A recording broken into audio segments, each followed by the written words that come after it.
तो मैं निवेदन कर रहा था कि सदगुरु कबीर साहब कहते हैं कि संगत कीजे साधु की हरे ओर की व्याध, ओछी संगत कूर की आठों पहर उपाध। साधु की संगति हमारे जीवन की ओर की यानी हमारे जीवन की शुरुआत की दुखों का अंत कैसे कर सकता है, इसके पीछे संतों का दार्शनिकों का तर्क है कि हमारे जीवन के दुखों में उत्पत्ति करने वाला जो दुख का बीज है वह क्या है। महर्षि पतंजलि ने इसको योग दर्शन में कहा कि अविद्या क्षेत्र मुत्तरिशाम प्रसुप्त तनु विच्छिन्नो दारागाम, कि जैसे एक विशाल वट वृक्ष की मां एक छोटा सा बीज होता है कि नहीं। वट का या पीपल का वृक्ष आप देखते हैं बहुत विशाल होता है, लेकिन उस पीपल के और उस वट के वृक्ष को जन्म देने वाली जो बीज होती है वह कितना बड़ा होता है, बिल्कुल छोटा सा। कोई कल्पना भी नहीं, उस बीज को देख करके कोई कल्पना भी नहीं कर सकता है कि इस बीज से इतना विशाल वृक्ष कैसे बन सकता है। चिंतक कहते हैं कि जैसे एक छोटे से बीज में विशाल वट वृक्ष छिपा हुआ होता है, वैसे आपके जीवन में जो अविद्या है, अज्ञानता है, मोह है, वही आपके जीवन में जितने विशाल दुख दिखाई देते हैं उन सब विशाल दुखों की जननी है।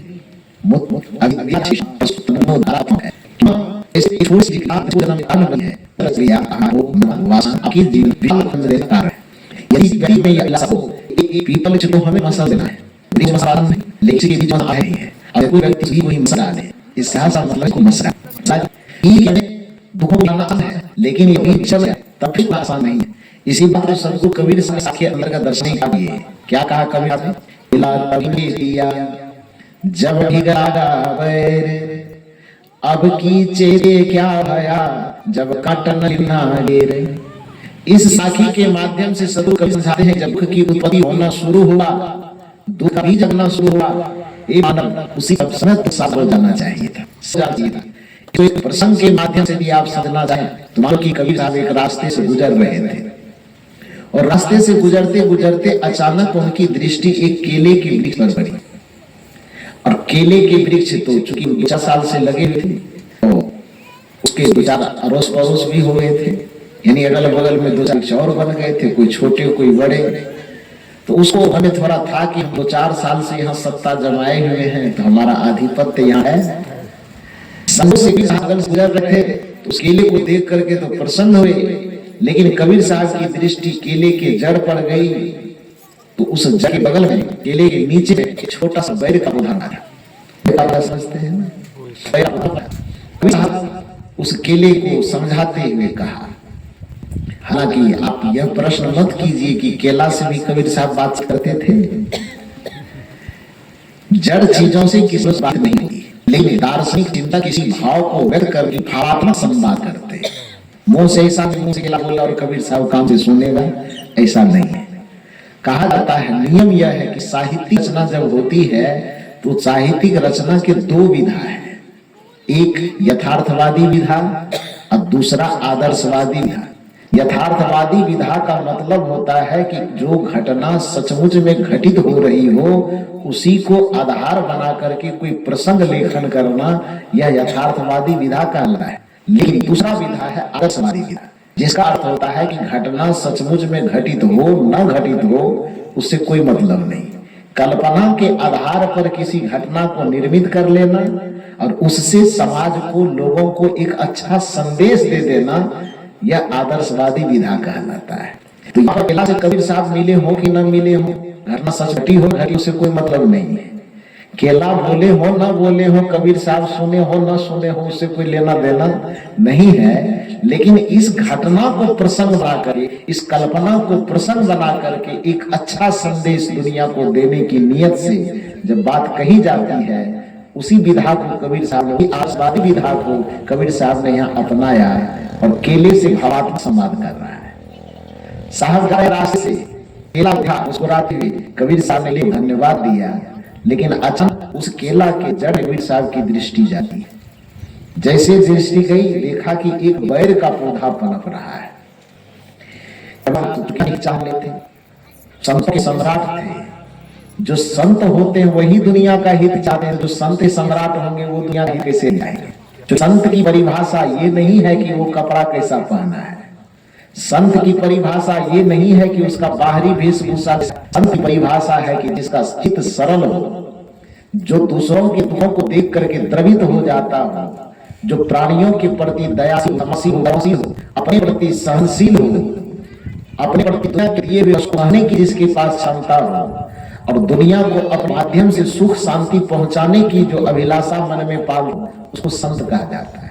सीधी सी बात है कि जिसका चित्त सरल हो, जिसका मन सरल हो, सहज हो, जिसकी वाणी सहज सरल और निर्मल हो, जिसका जीवन सहजता की प्रतिमूर्ति हो, उसी को संत कहा जाता है। जो हृदय से, मन से, वाणी से, विचार शांत हो चुका हो, सहज हो चुका हो, सरल हो चुका हो, उसको संत कहा जाता है।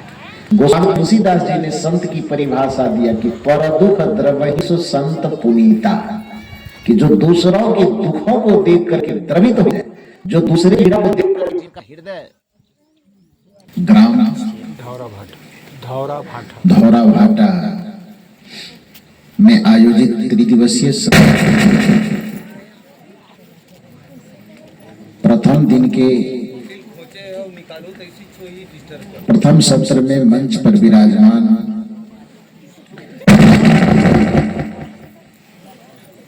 अपने ज्ञान ध्यान त्याग तप के प्रभाव से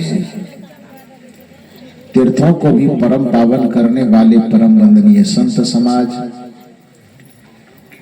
इस परिवर्तन परिवर्तक स्थल पर विराजमान अध्यात्म प्रेमी सज्जनों तथा देवियों, अभी हम लोग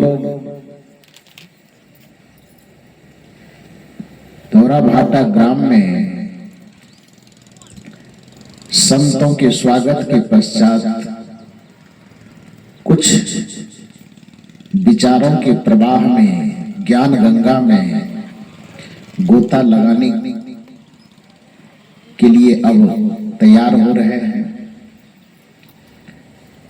कहा जाता है कि जब प्रकृति में बसंत आता है तो वह प्रकृति को बदल देता है, और जब किसी ग्राम में, किसी समाज में, किसी परिवार में संत का आगमन होता है तो वहां की वह संस्कृति को बदल देता है।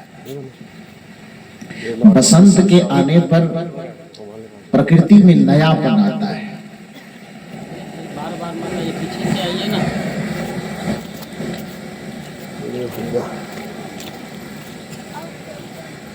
वृक्ष वनस्पतियां अपने पुरानेपन को छोड़ करके नएपन को धारण कर लेता है।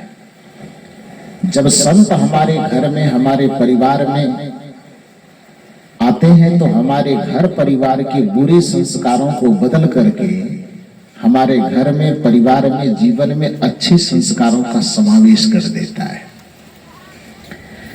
जहां जहां भी संत का चरण पड़ता है वहां वहां के संस्कार अच्छे हो जाते हैं, क्योंकि संत की संगति फूल की संगति के जैसा है।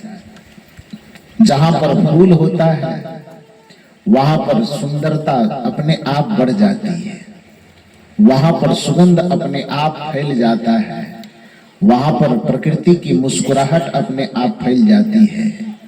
तो जैसे फूल के खिलने से सुंदरता, मुस्कुराहट और सुगंध तीनों फैलता है, उसी तरह से जिस स्थान पर संत की उपस्थिति हो जाती है उस जगह पर सुयस का सुगंध फैलता है, उस जगह पर हृदय की प्रसन्नता खिलती है, और उस जगह पर जीवन में सुकून और शांति के परिणाम निकलते हैं।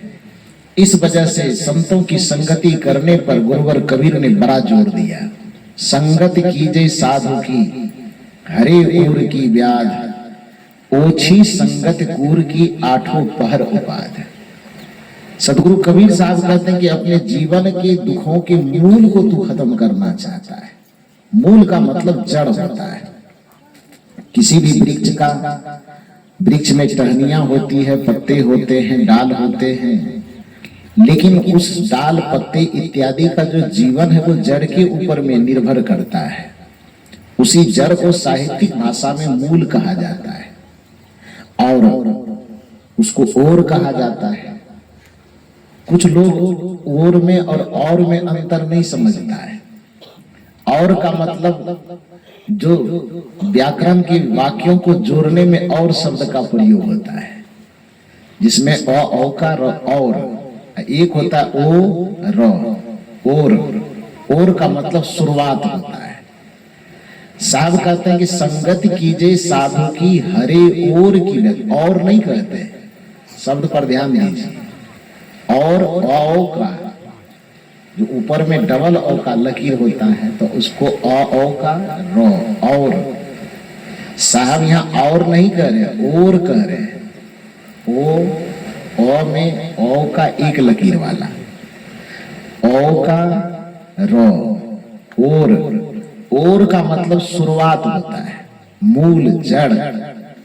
कबीर साहब कहते हैं कि संगति कीजिए साधु की हरे ओर की व्याध, ओछी संगत कोर की आठों पहर उपाद। कि यदि आपने साधु की संगति कर ली तो आपके जीवन के ओर की, यानी आपके जीवन में शुरुआती दुख को उत्पन्न करने वाला जो चीज है, उन चीज को ही वो नष्ट कर देगा। क्यों नष्ट करेगा? सनसनाहट बंद करिए। भाई से कुछ नहीं हो रहा। देखिए इसमें कोई अमृत नहीं कर दिया।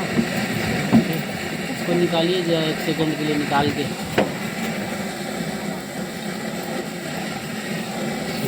आपकी तरफ है चालू? नहीं इसको नहीं, वो तो सीधा लाइन आउट से है। थोड़ा सा देखिए, हटा दीजिए।